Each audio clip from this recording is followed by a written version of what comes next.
الحمد لله الذي خلق الإنسان في أحسن تقويم، والصلاة والسلام على نبيه وحبيبه وصفيه وخير خلقه ذي الخلق العظيم، أما بعد۔ میرے نہایت قابل احترام بزرگوں، عزیز دوستوں، نوجوان ساتھیوں،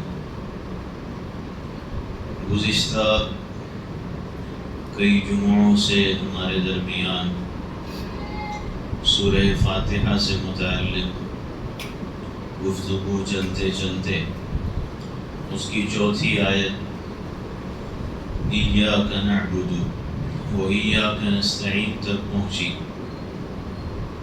جس کے اندر تفصیل کے ساتھ، وضاحت کے ساتھ یہ عرض کیا گیا کہ بندہ چونکہ اس آیت میں روزانہ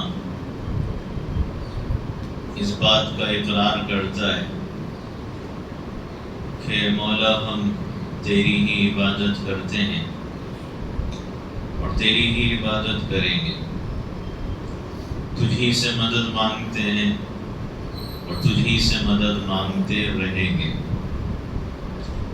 تو اس کے لیے عملی طور پر یہ ثابت کرنا ضروری ہے، اپنی پوری 24 گھنٹے کی زندگی کے صبح و شام کے ہر لمحہ اور ہر گھڑی، بلکہ ہر سانس میں، کہ میں اللہ کا بندہ ہوں، اس کی عبادت اور بندگی میں میری زندگی گزرے گی۔ تو یہ حقیقی معنی میں پھر اللہ کو معبود ماننا ہوگا، ورنہ محض زبان کے الفاظ اور چند جملوں تک عبادت اور بندگی اسی پر بس ہو جائے گی اور اسی پر کفایت کر جائے گی اور اسی حد تک رہ جائے گی۔ اب ایک تو مثبت پہلو ہے اس کا کہ پوری زندگی اللہ کی عبادت بندگی میں گزارنا، اور دوسرا یہ ہے کہ جب عبادت اسی کی ہے، بندگی اسی کی ہے، اسی کی پرستش کا اقرار ہے، تو پھر زندگی میں جانے اور انجانے میں کسی بھی طرح کسی بھی قسم کا شرک ہماری زندگی میں داخل اور شامل نہ ہو۔ اب اس کے لیے اللہ کی صفات کی پہچان ضروری ہے، کیونکہ اللہ تعالیٰ نے اپنے تعارف کے لیے، اپنی پہچان کروانے کے لیے کائنات میں اپنی صفات کو نازل کیا۔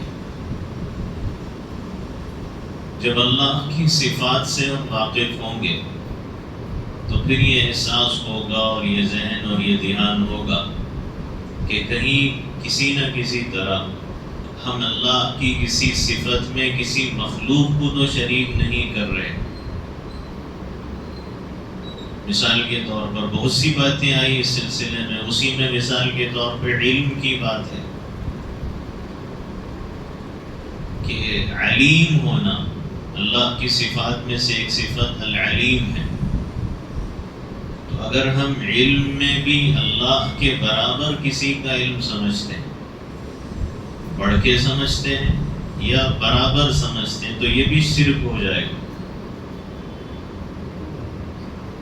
اس لیے کہ اللہ ہی کی ذات ہے جس کو ماضی کا بھی علم ہے، پاسٹ کا، جس کو حال کا بھی علم ہے، پریزنٹ کا، جس کو مستقبل فیوچر کا بھی علم ہے، اور اس کے لیے ماضی، حال، مستقبل ایک ہے، اس کے لیے ظاہر اور غائب ایک ہے، اس کے لیے کھلی ہوئی چیز، چھپی ہوئی چیز دونوں برابر ہیں، اس کے لیے سمندر کی تہ، آسمان کی بلندی، خلا اور فضا، زمین کا اندر اور باہر سب برابر ہے، کوئی چیز اس سے ڈھکی اور چھپی نہیں۔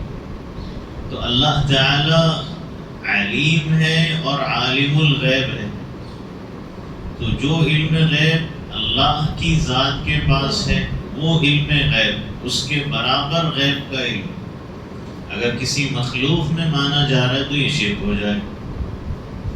اللہ تعالیٰ نے قرآن کریم میں اپنے نبی کریم سیدنا و مولانا محمد الرسول اللہ صلی اللہ علیہ وسلم کو یہ حکم دیا کہ آپ خود یہ اعلان فرمائیے کہ قُلْ لَا يَعْلَمُ مَنْ فِي السَّمَاوَاتِ وَالْأَرْضِ الْغَيْبَ إِلَّا اللَّهُ، کہ آپ یہ کہہ دیجئے. اللہ اپنے نبی سے اعلان کروا رہے کہ آپ یہ کہہ دیجئے کہ آسمانوں اور زمین میں غیب اللہ کے علاوہ کوئی نہیں جانتا. تو اللہ اپنے نبی سے اعلان کروا رہے کہ غیب کا علم اللہ کے پاس. اور ایک موقع پر یہ فرمایا اللہ تعالیٰ اپنے نبی ہی سے یہ اعلان کروا رہا ہے کہ وَلَوْ كُنْتُ أَعْلَمُ الْغَيْبَ لَاسْتَكْثَرْتُ مِنَ الْخَيْرِ وَمَا مَسَّنِيَ السُّوءُ، کہ اللہ تعالیٰ اپنے نبی سے یہ فرما رہے کہ آپ یہ اعلان کر دیجئے لوگوں میں کہ اگر میرے پاس وہ غیب کا علم ہوتا جو اللہ کے پاس ہے، اللہ کے برابر غیب کا علم، یہ میرے پاس نہیں ہو سکتا. اگر ہوتا تو مجھے پھر دنیا میں کوئی تکلیف اور کوئی نقصان نہ پہنچتا. اس لیے کہ جب آئندہ کا علم ہوتا کہ یہ ہوگا اور اس جگہ یہ ہوگا تو پھر تکلیف اور نقصان نہ پہنچنے کا تصور نہیں ہو سکتا. انسان خود وہ چیز کرنے سے، وہ عمل کرنے سے یا اس جگہ کی طرف قدم بڑھانے سے رک جائے. ایک جگہ اللہ نے فرمایا وَعِندَهُ مَفَاتِحُ الْغَيْبِ لَا يَعْلَمُهَا إِلَّا هُوَ، کہ اسی کے پاس، اللہ ہی کے پاس غیب کی کنجیاں ہیں، غیب کی چابیاں ہیں، اس کے خزانے کی چابیاں ہیں جن کو اللہ کے علاوہ کوئی نہیں جانتا. تو بتانے کا مقصد یہ ہے کہ علم اللہ کے برابر، اللہ سے بڑھ کے ماننا بھی غلط، اللہ کے برابر ماننا بھی کسی انسان ہستی کا یہ شرک. اللہ نے اپنے نبیوں پیغمبروں کو جو علم عطا فرمایا ہے وہ اللہ کی طرف سے عطا کیا ہوا علم ہے. اللہ کی طرف سے نبیوں کو، پیغمبروں اور رسولوں کو وہ علم عطا ہوتا ہے کہ جو کائنات میں اللہ کے بعد کسی کو نہیں ہوتا. اس بات میں کوئی شک شبے کی گنجائش نہیں اور دو رائے نہیں ہو سکتی کہ کائنات میں اللہ جل جلالہ عم نوالہ کے بعد سب سے زیادہ اگر کسی کے پاس خیر و بھلائی کا علم ہے تو وہ نبیوں کے پاس، اس میں کوئی شک نہیں. لیکن ان سب کے باوجود کہ اللہ کے بعد نبیوں کے پاس خیر کا علم سب سے زیادہ، لیکن ان سب کے باوجود نبیوں کا علم بھی اللہ کے برابر نہیں ہو سکتا. اللہ سے بڑھ کے تو تصور نہیں، اللہ کے برابر بھی نہیں ہو سکتا. تو علم غیب میں بھی اللہ سے بڑھ کے ماننا، اللہ کے برابر ماننا، یہ بھی شرک میں داخل اور شامل ہو جاتا ہے. تو یہ بھی شرک فی صفات میں شامل ہے. صفات کے اندر بھی شرک ہوتا ہے. عام طور پہ لوگ سمجھتے ہیں رکوع سجدے میں شرک ہوتا ہے. صفات کے اندر بھی بڑھ کے ماننا یا برابری ماننا یہ بھی شرک کے اندر داخل اور شرک کے اندر شامل ہو جاتا ہے. اور اسی طرح اولاد مانگ رہے تو اولاد دینے والا اللہ ہے. اگر آپ کسی اور مخلوق سے، انسان سے مانگ رہے ہیں تو یہ آپ شرک کر، یعنی آپ یہ سمجھتے ہیں کہ اللہ بھی اولاد دیتا ہے اور فلاں بھی اولاد دیتا ہے. آپ صحت اور تندرستی دینے والا اللہ ہے. اگر آپ کسی اور انسان سے مانگ رہے ہیں، کسی مخلوق سے، تو آپ شرک کر رہے ہیں. آپ سمجھتے ہیں کہ صحت اللہ بھی دیتا ہے، انسان بھی دیتا ہے، مخلوق بھی دیتی ہے. آپ تجارت کا مسئلہ ہے، بزنس ہے، آپ کو تجارت میں کامیابی چاہیے، برکت ترقی چاہیے، بے برکتی، نقصان، حادثے کا شکار ہیں آپ مخلوق سے، انسان سے مانگ رہے ہیں کہ میری تجارت میں برکت دے دو اور ترقی دلا دو. تو تجارت میں برکت ترقی دینے والا اللہ ہے. تو آپ کسی اور سے مانگیں گے تو یہ بھی شرک ہو جائے گا. روزگار اور ملازمت اور جاب کی بات ہے، روزگار کے خزانے، ملازمت کے خزانے بھی اللہ کے پاس ہے. کسی اور سے مانگ رہے ہو اس انداز میں جیسے اللہ سے مانگتے ہو. تو یہ بھی آپ یہ سمجھ رہے ہیں کہ روزگار ملازمت بھی کسی کے دینے سے ملتی ہے؟ نہیں، اللہ جب تک چاہے نہیں ملتی.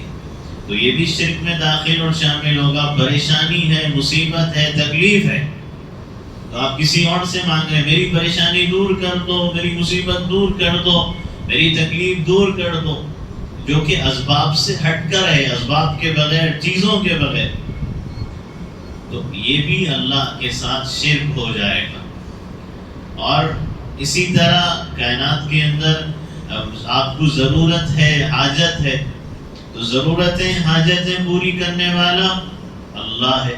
آپ یہ کہہ رہے ہیں کہ فلاں میری ضرورت پوری کرتا ہے، یا فلاں صاحب میری ضرورت پوری کر دو، تو یہ شرک ہے. حاجت روا صرف اللہ ہے، تو حاجت کسی اور سے نہیں مانگی جائے گی. مشکل کشا صرف اللہ ہے، تو مشکل کوئی اور دور کرنے والا سمجھنا، یا مشکل پڑ گئی کہ تو میری مشکل دور کر دو.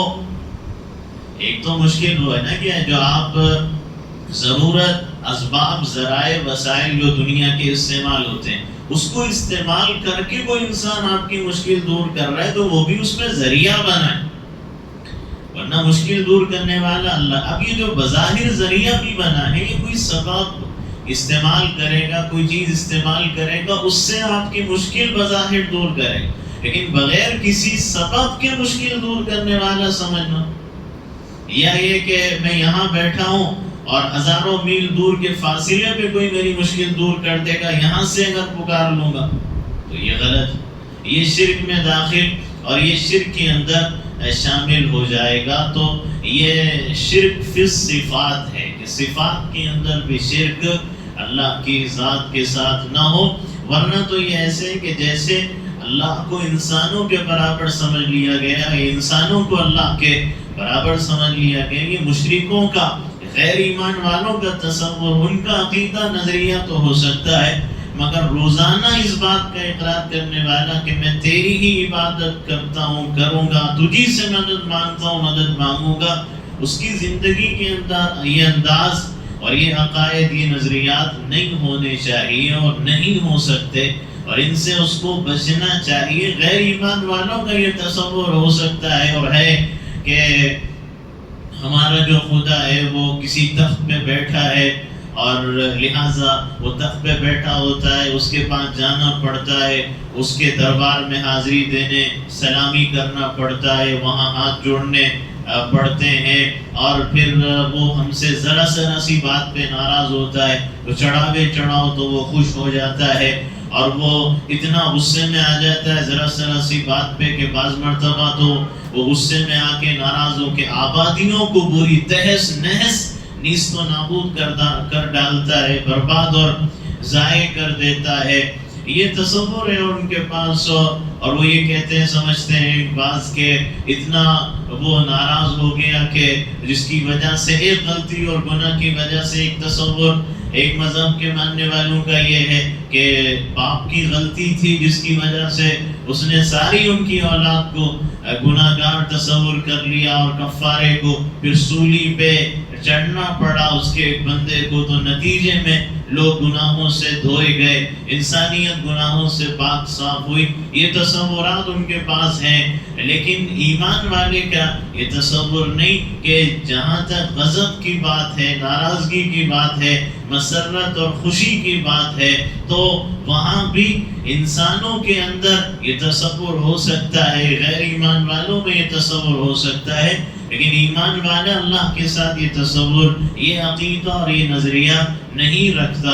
انسانوں کے برابر اللہ کے غضب کو سمجھنا، اللہ کی ناراضگی کو سمجھنا، یا انسانوں کے برابر اللہ کی خوشی اور مسرت کو سمجھنا بھی غلط ہے.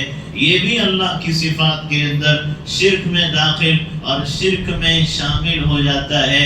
اور اسی طرح تعظیم کا وہ انداز، ادب اور احترام کا وہ انداز کہ جو اللہ کے ساتھ اختیار کیا جاتا ہے، وہ کسی بندے اور انسان کے ساتھ اختیار نہیں کیا جا سکتا. چاہے وہ رکوع کا معاملہ ہو، رکوع صرف اللہ کو ہوگا، بندوں کو نہیں. سجدہ صرف اللہ کو ہوگا، بندوں کو نہیں. نظر و نیاز اللہ کے نام کی ہوگی، بندوں کے نام کی نہیں.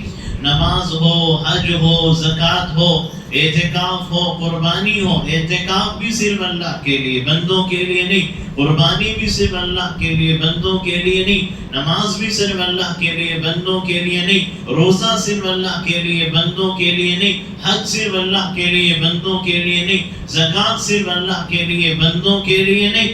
اور اسی طرح دنیا کے اندر خوف بھی ہو، امید بھی ہو، توکل اور بھروسہ بھی ہو، فریاد ہو، پکارنا ہو، مدد مانگنا ہو، دعا کرنا ہو، یہ سب کچھ اللہ کے لیے.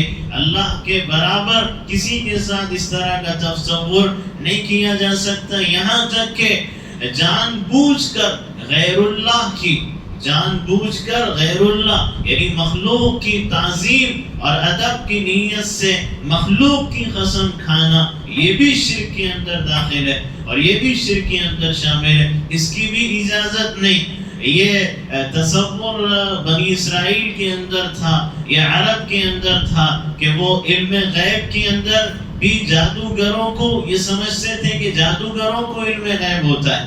وہ یہ سمجھتے تھے کہ کاہن ہوتے تھے تو ان کے پاس علم غیب ہوتا ہے. وہ کبھی فال نکال کے غیب کا علم بتا دیتے ہیں، کبھی پانسے کے تیر ہوتے تھے وہ پھینکتے تھے اور ان کے ذریعے وہ کہتے تھے کہ ہمیں غیب کا علم حاصل ہوتا ہے. ہم سفر کر رہے ہیں، نکل رہے ہیں، تو لہٰذا اب فال نکال لو یا پانسے کے تیر سے معلوم کر لو کہ یہ جو سفر آئندہ کیا جانے والا ہے یہ برکت کا ہوگا یا نہ ہو، نہیں ہوگا، منحوس ہوگا یا نہیں ہوگا، سفر کرنا چاہیے یا نہیں کرنا چاہیے. یا یہ کہ اس زمانے کے جادوگر اور کاہن جنات اور شیاطین کے ذریعے، خبیث قسم کے جنات اور شیاطین کے ذریعے کچھ علم حاصل کر کے غیب کے علم دان ہونے کا دعویٰ کرتے تھے اور لوگ اس پہ بھروسہ کر لیا کرتے تھے. تو یہ تصور عرب کے مشرکوں کا رہا یا بنو اسرائیل کے اندر یہ تصور رہا، اور اسی طرح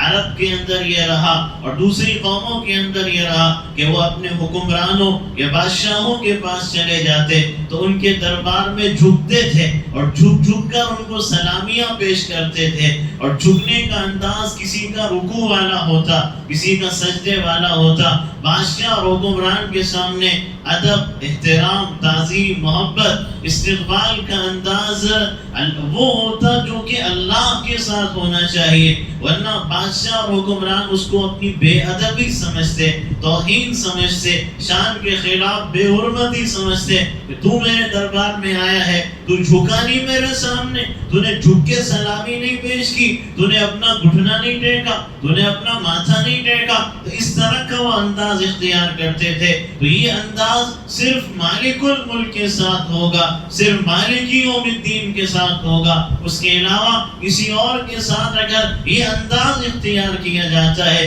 تو یہ بھی شرک میں اور داخل اور شامل ہو جائے گا. آپ اندازہ کریں کہ صحابہ کرام رضوان اللہ علیہ مجمعین کس قدر شرک سے بچنے کا اہتمام کرتے تھے اور کس قدر معمولی چیزوں میں انہوں نے امت کو یہ تعلیم دی اور ترغیب دی اور اپنے عمل سے بتایا اور تاکید کی کہ جو اللہ کے نبی کی صحبت اور آپ کی تربیت کے فیض کا اثر تھا اور نتیجہ تھا کہ اللہ کی عبادت اور اللہ کی اطاعت بھی اس انداز میں ہوگی جس انداز میں اللہ کے نبی علیہ السلام نے اللہ کی اطاعت کی اور اللہ کی عبادت کی. اور یہ بتایا اپنے عمل سے، اپنے قول سے، الفاظ سے اور جملوں سے کہ چیزوں کی کوئی اہمیت نہیں اور مخلوقات کی کوئی اہمیت نہیں. اصل اہمیت اللہ کی اطاعت اور عبادت کی، اور وہ بھی اللہ کے نبی علیہ السلام کے طریقے پہ کرنے کی ہے. حجر اسود ہے. سیدنا عمر ابن خطاب رضی اللہ عنہ بوسہ لے رہے ہیں اور بوسہ لیتے ہوئے ایک جملہ فرمایا، مشہور ہے، معروف ہے، تاریخی جملہ ہے. حجر اسود کو بوسہ دیتے ہوئے یہ فرماتے ہیں کہ یا حجر، اے حجر اسود، انی اعلم انک حجر لا تنفع ولا تضر. اے حجر اسود، میں جانتا ہوں تو ایک مخلوق ہے، تو ایک پتھر ہے، تو تو نہ نفع پہنچا سکتا ہے نہ نقصان پہنچا سکتا ہے، نہ تو کسی کے فائدے کا ذریعہ بن سکتا ہے نہ کسی کی تکلیف کا ذریعہ بن سکتا ہے، لیکن میں نے چونکہ اللہ کے نبی علیہ السلام کو دیکھا کہ وہ تیرا بوسہ لیتے تھے، اس لیے میں تیرا بوسہ لیتا ہوں، ورنہ اگر اللہ کے نبی نے بوسہ نہ لیا ہوتا تو میں بھی تیرا بوسہ نہ لیتا۔ حضرت عمر نے اپنے اس عمل سے اور قول سے بتایا کہ پتھر میں کوئی نفع نقصان کی صلاحیت نہیں، اگر ہم بوسہ پتھر کا بھی لیں گے اس لیے لیں گے کہ نبی نے بتایا، نبی کا طریقہ ہے، اور اللہ کی عبادت اور اطاعت اسی طریقے پہ کی جائے گی جو اللہ کے نبی علیہ السلام نے جس انداز اور جس طریقے پہ کیا ہے۔ مخلوق کے اندر کچھ نہیں رکھا، چیزوں میں کوئی اہمیت نہیں کہ تم پتھر ہی کو کچھ سمجھنا شروع کر دو یا مخلوق کو کرتا دھرتا سمجھنا شروع کر دو، مخلوق کو کاموں کا بنانے اور بگاڑنے والا سمجھنا شروع کر دو۔ نہیں، نبی نے کیا اس لیے ہم کر رہے ہیں، ورنہ ہم بھی یہ نہ کرتے۔ اسی لیے وہ درخت جہاں پہ اللہ کے نبی علیہ السلام نے 1400 صحابہ سے جس درخت کے نیچے بیعت لی تھی، بیعت رضوان، مشہور و معروف بیعت ہے، سیرت النبی صلی اللہ علیہ وسلم کے تذکرے میں اس کا تفصیلی تذکرہ آ چکا ہے۔ بیعت لی، اللہ نے ان بیعت کرنے والوں سے قرآن کریم کی آیت نازل کر کے خصوصیت کے ساتھ نامزد لوگوں کے اعتبار سے اپنی رضا اور اپنی خوشنودی کا اعلان کیا کہ اے ہمارے نبی صلی اللہ علیہ وسلم، وہ جتنے آپ کے ہاتھ پہ فلاں درخت کے نیچے بیعت کر رہے تھے ہم ان سے راضی ہو گئے، اللہ سارے صحابہ سے راضی، مگر جیسے خاص صحابہ کا اللہ کے نبی نے نام لیا کہ یہ عشرہ مبشرہ جنتی ہے، اسی طرح یہ 1400 خاص لوگ جن کو اللہ نے خاص طور سے اپنی رضا کا سرٹیفکیٹ اور گویا پروانہ قرآن کریم کی اس مخصوص آیت کے اعلان سے دیا ہے۔ تو ہوا یہ آگے چل کے کہ بعض لوگ اس کا اہتمام کرنے لگے کہ اس درخت کے نیچے آگے چل کے حضرت عمر نے اپنے زمانے خلافت میں یہ دیکھا کہ کچھ لوگ ہیں اور اس درخت کے نیچے خاص طور سے آ کے بڑے اہتمام سے آ کے نمازیں ادا کر رہے ہیں۔ تو اب یہ جو نمازیں ادا کر رہی ہے اللہ ہی کی اطاعت ہے، اللہ ہی کی عبادت ہے، اللہ ہی کی بندگی، اس میں رکوع، سجدہ، قیام سب کچھ اللہ ہی کا ہوگا، دعا، فریاد، مدد اور سب کچھ اللہ ہی سے مانگا جا رہا ہے، لیکن یہ اہتمام کرنے لگے اور خاص طور سے یہاں آ رہے ہیں، یہاں کا سفر کر رہے ہیں، اس درخت کے نیچے لوگ نمازیں پڑھ رہے ہیں۔ تو سیدنا عمر ابن خطاب رضی اللہ عنہ نے یہ سوچ کر اور اس بات کا اندازہ لگا کر کہ کہیں لوگ اس درخت ہی کو مقدس سمجھنے نہ لگ جائیں، کہیں اس جگہ ہی کو مقدس سمجھنے نہ لگ جائیں اور لوگوں کے اندر کہیں عقیدے کی غلط فہمی پیدا نہ ہو جائے، یہ سوچ کر سیدنا عمر ابن خطاب رضی اللہ عنہ نے اس درخت کو کٹوا دیا، اس درخت کو کٹوا دیا، محض اس لیے کہ کئی لوگ غلط فہمی میں مبتلا نہ ہو، اس لیے کہ جو عقیدے کے پکے ہیں وہ تو ہے، جو توحید کے پختہ ہیں وہ تو ہے کہ جگہ میں کچھ نہیں رکھا، درخت میں کچھ نہیں رکھا، لیکن جو بعض جاہل لوگ ہیں، کم علم لوگ ہیں، ناواقف لوگ ہیں، جب وہ دیکھیں گے کہ یہاں پہ کچھ علم رکھنے والے بھی آ رہے ہیں اور یہاں پہ لوگوں کا ایک تانتا ریٹ آنے کا سلسلہ ہے، تو لوگ کہیں اس درخت ہی کو مقدس نہ سمجھنے لگ جائیں۔ اور آپ جانتے ہیں کہ بعض ایسی جگہیں جہاں پہلے توحید تھی، جہاں اللہ کی عبادت تھی، آگے چل کے ایسے نظارے بھی دیکھے گئے کہ لوگوں نے اسی پہاڑ کو یا اسی پتھر کو یا اسی درخت کو، اسی جگہ کو مقدس سمجھنا شروع کر دیا، وہاں چومنا، وہاں بوسے لینا، وہاں درخواستیں لٹکانا، اور گویا کہ انہوں نے یہ سمجھ لیا کہ اسی جگہ میں کچھ رکھا ہے، اسی چیز میں کچھ رکھا ہے، اس سے بھی یہ تصور کر لیا کہ اس سے بھی کچھ کام بنتا ہے، اس سے بھی کچھ بگڑتا ہے، اس سے بھی کچھ فریاد کر لو، اس سے بھی کچھ مراد مانگ لو، اس سے بھی اپنی ضرورتیں حاجتیں طلب کر لو۔ یہ حضرت عمر کی دور اندیشی اور فہم و فراست کا اندازہ آپ لگائیے کہ عقیدے کی خرابی میں امت مبتلا نہ ہو، اس لیے اس درخت کو کٹوا دی۔ تو یہ عقیدہ، یہ توحید کی پختگی صحابہ کرام رضوان اللہ علیہ مجمعین کی زندگی کے اندر نظر آتی ہے۔ تو مقصود یہ ہے اور مطالبہ اور تقاضا یہ ہے کہ عبادت اور بندگی جب اللہ کی ہے، پرستی صرف اللہ کی ہے، تو اللہ کے ساتھ کسی بھی طرح کا شرک نہ ہو، شرک فی الذات بھی نہ ہو۔ شرک فی الذات تو یہ کہ ایک کے بجائے دو کئی خدا مان لی، اور اسی طرح شرک فی الصفات بھی نہ ہو کہ جتنی صفات اللہ کی ہے ان کے برابر کسی اور میں تصور کرنا، وہ شرک فی الصفات ہو جائے گا۔ شرک فی العبادت بھی نہ ہو کہ عبادت اللہ کی ہے تو عبادت کا جو انداز اللہ کے ساتھ ہے، مخلوق کے ساتھ وہ انداز اختیار نہ کیا جائے، اللہ کے علاوہ کسی کی عبادت اور بندگی اور غلامی کا وہ انداز نہ ہو، ورنہ یہ شرک فی العبادت ہو جائے گا۔ تو تمام طرح کے اور تمام اقسام سے کے شرک سے اپنے آپ کو زندگی کے اندر بچانا یہ لازمی اور ضروری ہے۔ اور اسی طرح جیسے گزشتہ یہ عرض کیا گیا تھا کہ ایک تو عبادت ہے عقیدے کی اور ایک ہے عبادت عمل کی، ایک ہے ایمان، ایک ہے اسلام۔ ایمان بھی ضروری ہے، اسلام بھی ضروری، عقیدے کی عبادت بھی ضروری ہے، عمل کی عبادت بھی ضروری ہے۔ چونکہ ہم یہ اقرار کر رہے ہیں کہ ہم تیری ہی عبادت کرتے ہیں اور تجھ ہی سے مدد مانگتے ہیں، تو یہ عبادت اور یہ مدد عقیدے میں بھی ہوگی اور عمل میں بھی ہوگی۔ عقیدے کے اندر تو جس طرح تفصیلات اور وضاحتیں میں نے عرض کی کہ توحید کا عقیدہ ہر اعتبار سے پختہ اور مضبوط ہو۔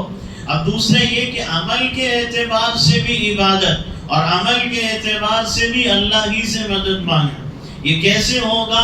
یہ اس وقت ہوگا جب 24 گھنٹے کی زندگی پوری کی پوری زندگی کے ہر شعبے میں اللہ کی عبادت کا اظہار، اور زندگی کے ہر شعبے کے اندر ہم موقع محل کی مسنون دعاؤں کا جب اہتمام کریں گے تو یہ وَإِيَّاكَ نَسْتَعِينُ میں شامل ہو جائے گا۔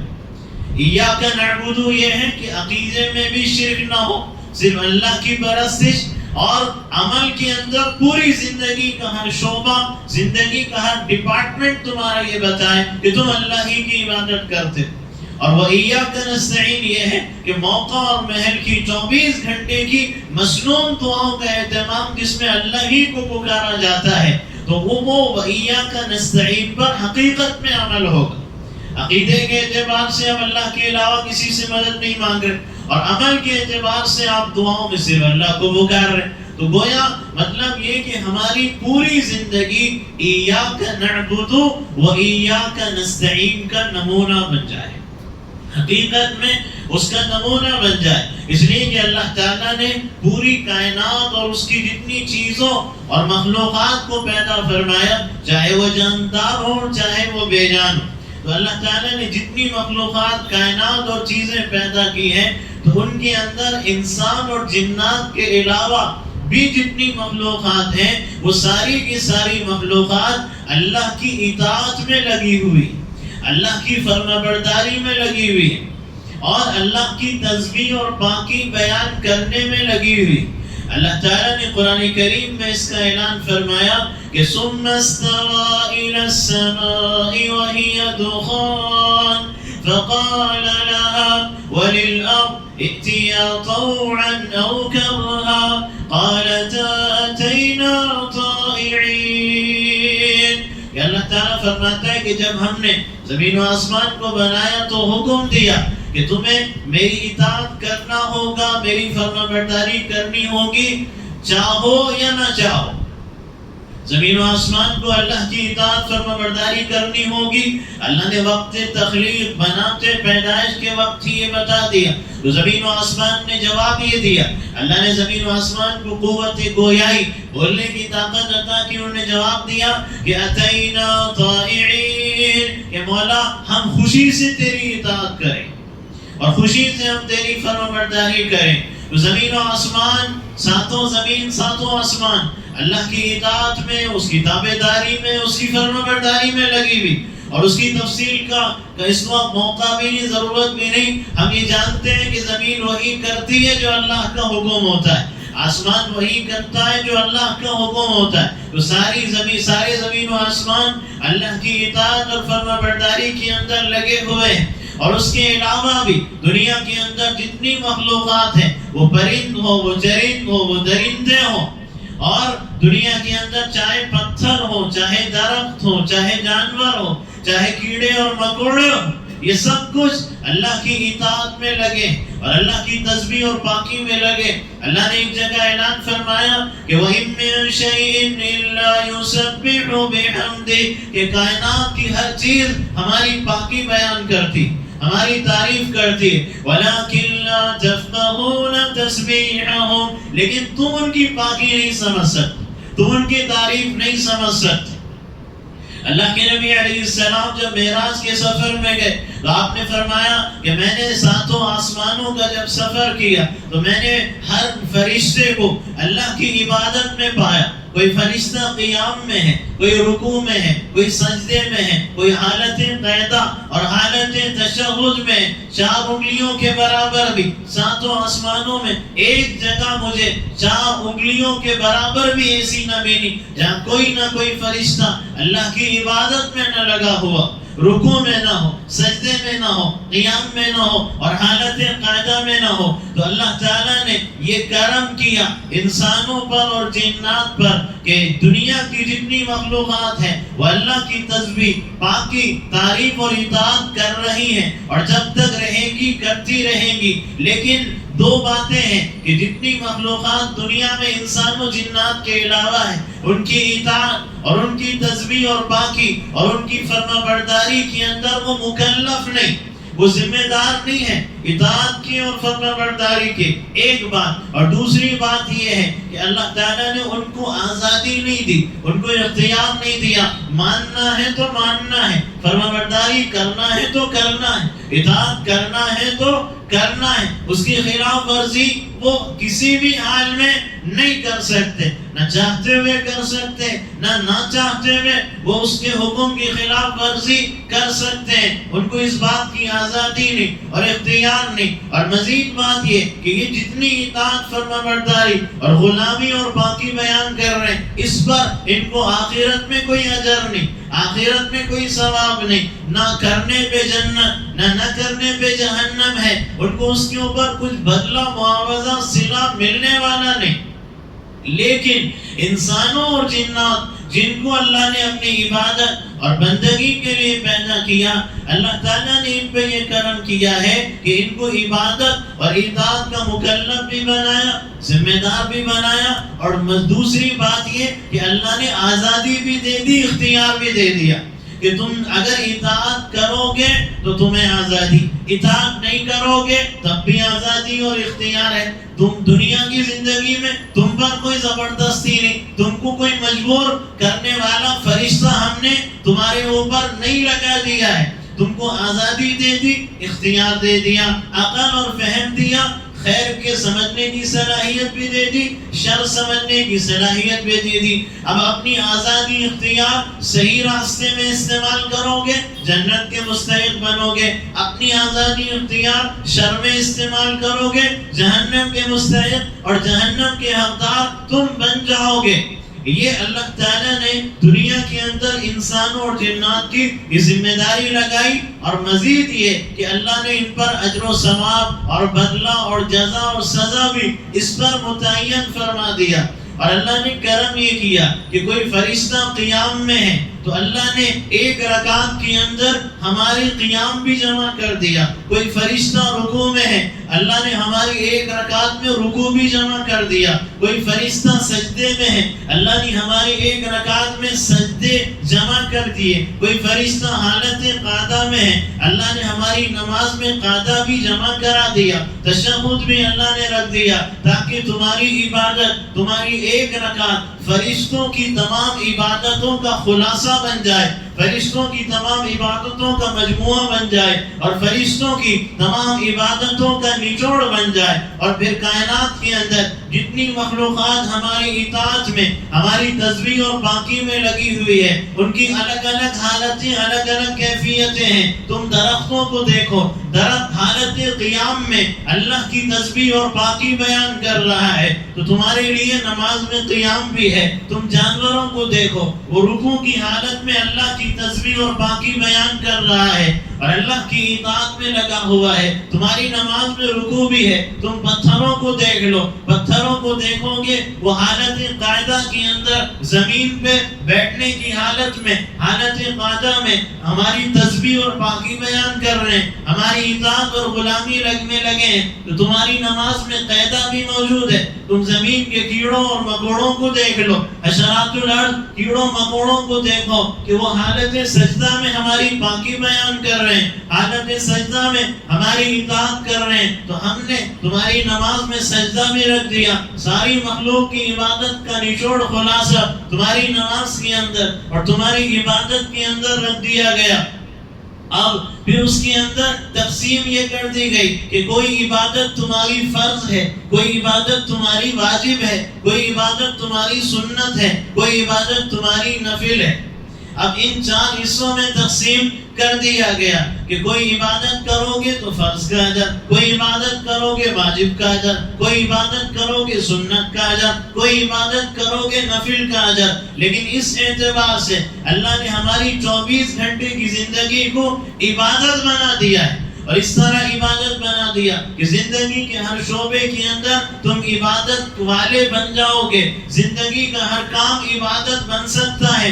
شرط کیا ہے؟ ہماری اطاعت میں کرو اور ہمارے نبی کے طریقے میں کرو گے تو تمہارا دنیا کا وہ کام بھی ہم عبادت بنا دیں گے. طہارت اور پاکی کی بات آئی، صفائی اور ستھرائی کی بات گزشتہ جمعہ ذکر کی گئی تھی کہ ایک تو ایمان عقیدہ ہے، اس کا ذکر ہو رہا ہے. ایمان بھی ضروری، اسلام بھی ضروری. ابھی جو طہارت ہے اس کا تعلق ایمان سے زیادہ اسلام سے ہے، اور اس کا تعلق بھی عبادت سے ہے کہ بظاہر تو انسان اپنی ضرورت پوری کرتا ہے، پیشاب کر رہا ہے، بڑی ضرورت پوری کر رہا ہے، لیکن اللہ کی اطاعت میں کرو، اللہ کی بندگی میں کرو، اس کے نبی کے طریقے میں کرو تو تمہاری یہ ضرورت پورا کرنا بھی عبادت بن جائے گا، اور تمہیں اس پر بھی اجر و ثواب اور بدلہ قیامت کے دن اللہ کی بارگاہ میں مل جائے گا. جانور بھی ضرورت پوری کرتا ہے، چرند اور پرند اور درندے بھی اپنی ضرورت پوری کرتے ہیں،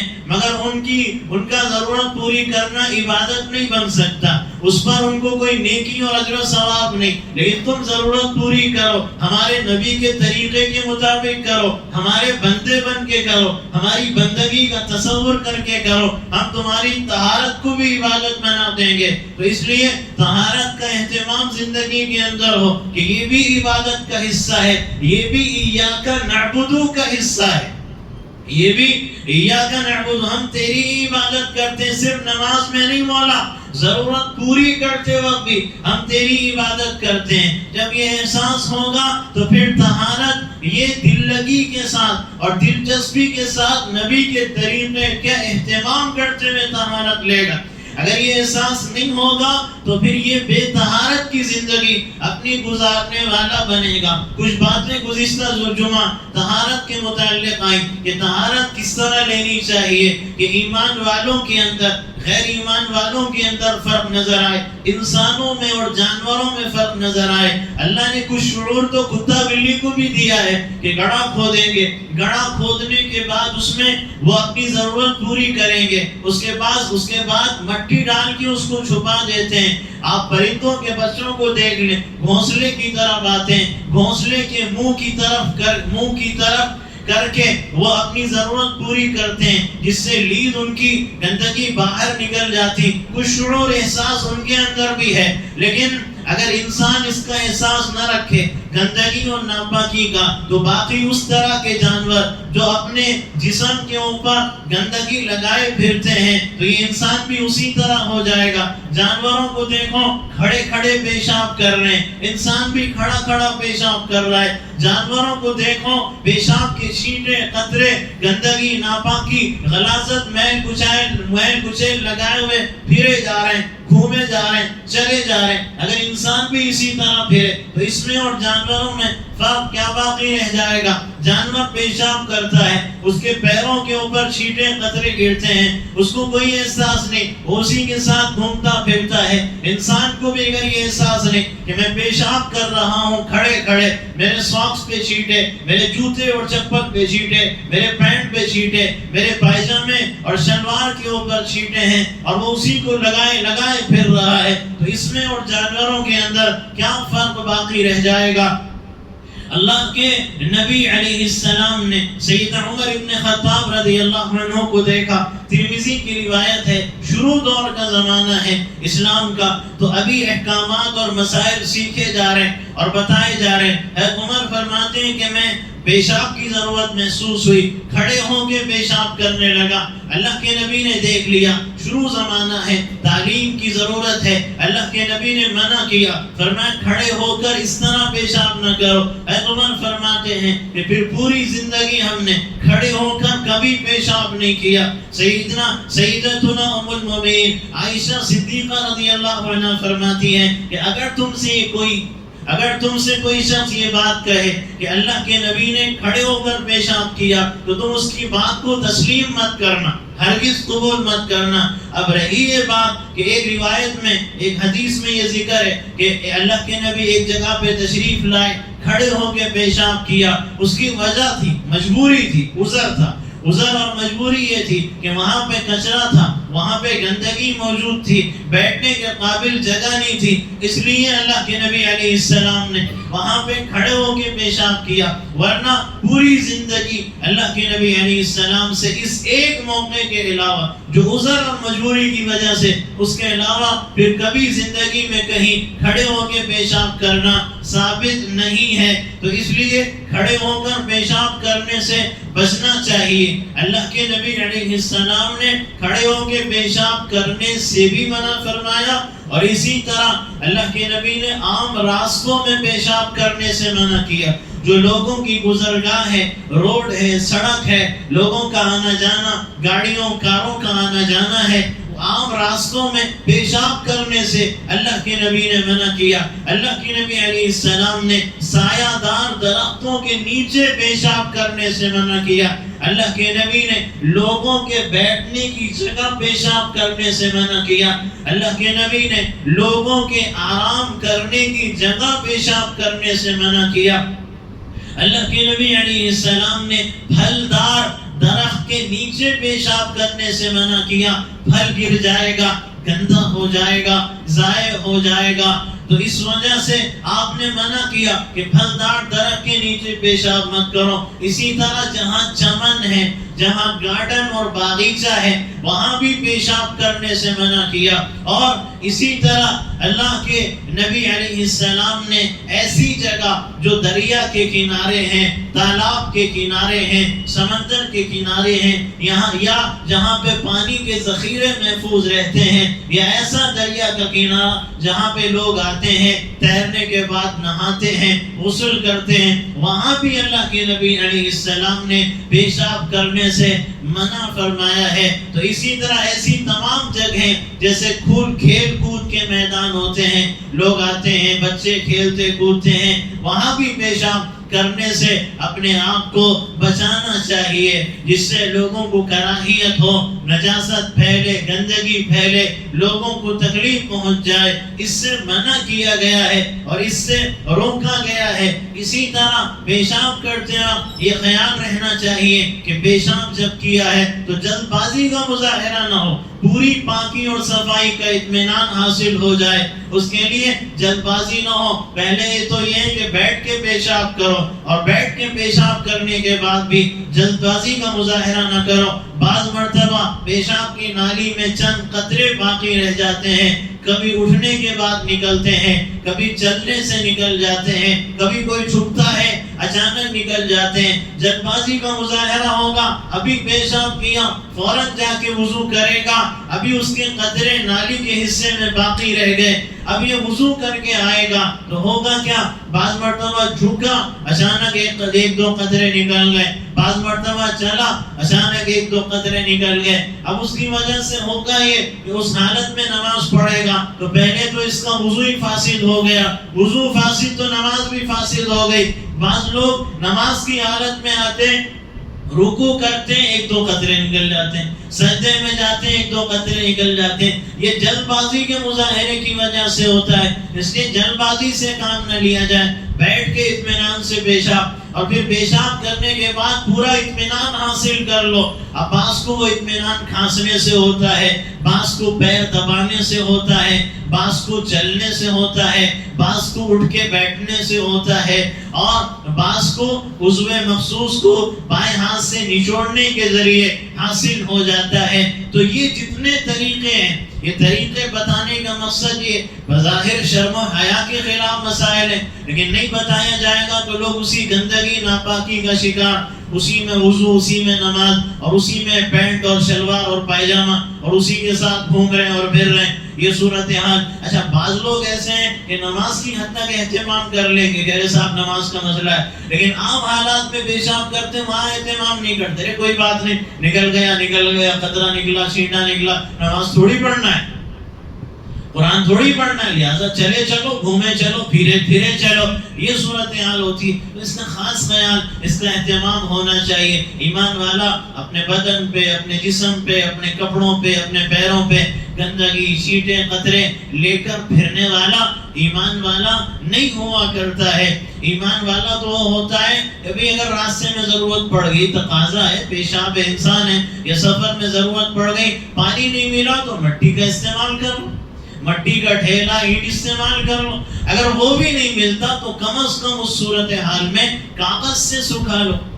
اس صورتحال کے اندر کاغذ سے سکھا لو جو جذب کرنے والا ہو. ان چھینٹوں اور قطروں کے بعد میں کوئی مٹی کا ڈھیلا مل گیا، بعد میں پانی مل گیا، تو بعد میں بھی یہ نہ ہو کہ ارے سکھا لیا کافی، یہ نہیں، بلکہ بعد میں بھی اس کا اہتمام ہو کہ پوری پاکی اور صفائی ستھرائی حاصل ہو جائے. تو ایمان والا تو وہ ہوا کرتا ہے. تو یہ فرق ہونا چاہیے. اور پیشاب کرتے وقت اور بڑی ضرورت پوری کرتے وقت پردے کا بھی پورا خیال ہو کہ ہماری شرمگاہ کے اوپر کسی کی نظر نہ پڑے. شرمگاہ پہ نظر پڑ رہی ہے بیٹھے ہوئے، کھلے عام بیٹھے ہوئے. اب خیر دیہاتوں کا اور کھیڑوں کا تو خیر وہاں اطراف و اکناف کی تو عجیب صورتحال ہے کہ بس میں جا رہے ہیں نظر پڑ رہی ہے، ریل میں جا رہے ہیں نظر پڑ رہی، پیشاب کر رہے لوگ صبح بیٹھ گئے اپنی بڑی ضرورت پوری کر رہے ہیں. اتنے بے شرمی، اتنی بے حیائی، کھلے عام عادت بن جاتی ہے بعض لوگوں کی کہ کھلے عام وہ اپنی ضرورتیں پوری کرتے ہیں. اور اللہ کے نبی نے اس سے منع فرمایا. اللہ کے نبی نے تو مرد کو مرد کی شرمگاہ دیکھنے سے، عورت کو عورت کی شرمگاہ دیکھنے سے منع فرمایا. یہاں تو کوئی جنس کا تصور ہی باقی نہیں رہا. کیا مرد اور کیا عورت کہ نظر پڑ رہی ہے، بے پردگی، بے شرمی اور بے حیائی کا مظاہرہ ہے، لیکن کوئی خیال نہیں. یہ صورتحال نظر آتی ہے. کھلے عام بے شرمی، بے حیائی، کھلے عام بے پردگی، کھلے عام اپنی شلوار پیجامہ پینٹ اتار دیا اور شروع ہو گئے. جہاں ضرورت محسوس ہوئی وہاں شروع ہو گئے. کوئی دیکھ رہا نہیں دیکھ رہا، نظر پڑ رہی نہیں نظر پڑی، کوئی خیال نہیں. اللہ کے نبی نے فرمایا کہ جو اس کا خیال نہیں کرتے ان کو آخرت میں عذاب ہوگا، لیکن اس کا کوئی خیال نہیں اور اس کی کوئی فکر نہیں، پوری بے شرمی کے ساتھ اور بے حیائی. ارے گاؤں کیا اور کھیڑے کیا اور دیہات و اطراف و اکناف کیا، مسلمان ہیں، ایمان والے ہیں، یہ چند دوست مل کے جا رہے ہیں. ارے یار پیشاب آ رہا ہے، ضرورت محسوس ہو گئی. اب یہ دو تین اترے اور ایک ساتھ ہی کھڑے ہو گئے. اب دونوں ایک دوسرے کو دیکھ رہے ہیں، یہ تماشا دیکھ رہے ہیں، ایک دوسرے کو دیکھ رہے ہیں، بات چیت بھی چل رہی ہے، پیشاب بھی کھڑے کھڑے چل رہے ہیں. کوئی احساس نہیں شرمگاہ کا، کوئی احساس نہیں پردے کا، کوئی احساس نہیں شرم و حیا. اور پھر اسی طرح غسل خانے کے اندر بھی پیشاب نہ کیا جائے. اللہ کے نبی نے فرمایا اس سے وسوسوں کی بیماری پیدا ہوتی ہے اور یہ طبیعت میں کراہیت پیدا کرتی ہے. یہ بات طبیعت پہ گرا ہوتی ہے، جہاں غسل کر رہے ہو وہیں پہ پیشاب بھی کر رہے ہو. یہ جو اٹیچ ہے نا ہمارے پاس، جہاں پہ بیت الخلاء بھی اور غسل خانہ بھی، تو بہتر یہی ہے کہ بھئی غسل خانہ الگ بناؤ اور بیت الخلاء کے لیے الگ بناؤ. اگر بنا ہی دیا ہے، بن ہی گیا، تو کم از کم ایک دیوار اٹھا دو، آخری درجے میں پردہ تو لگا دو. اللہ کے نبی علیہ السلام نے نے یہ فرمایا ہے کہ جہاں پیشاب اور جہاں ضرورت پوری کی جائے وہاں غسل نہ کیا جائے۔ عبداللہ ابن مفضل رضی اللہ عنہ جو روایت نقل کرتے ہیں وہ فرماتے ہیں اللہ کے نبی کا مقصد یہ تھا کہ انسان کی عقل اور سمجھ سے یہ بات دور ہے کہ جہاں پیشاب اور ضرورت پوری کر رہا ہے وہیں غسل کر رہا ہے، جہاں غسل کر رہا ہے وہیں پیشاب ضرورت پوری کر رہا ہے۔ تو یہ عقل سے دور بات ہے، طبیعت اور مزاج کے خلاف بھی بات ہے، تو اس کا بھی خیال ہونا چاہیے۔ یہ بھی کراہیت اور نفرت والی باتیں بنی گئے ہوں تو دیوار اٹھاؤ یا کم از کم پردہ ہی لگا لو، تو اس کا خیال رہے اور اس کی فکر رہے۔ صرف پیشاب کی حد تک نہیں، ساری چیزوں میں ناخن کی بات بھی ہے۔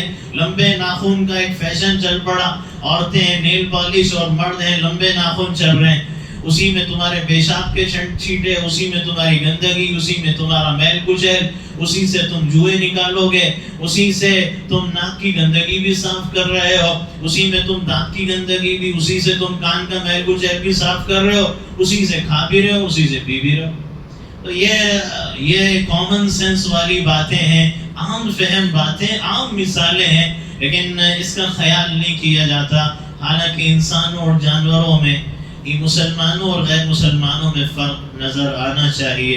حق جل شانہ ان باتوں کو سمجھنے اور اس پر عمل کرنے کی توفیق عطا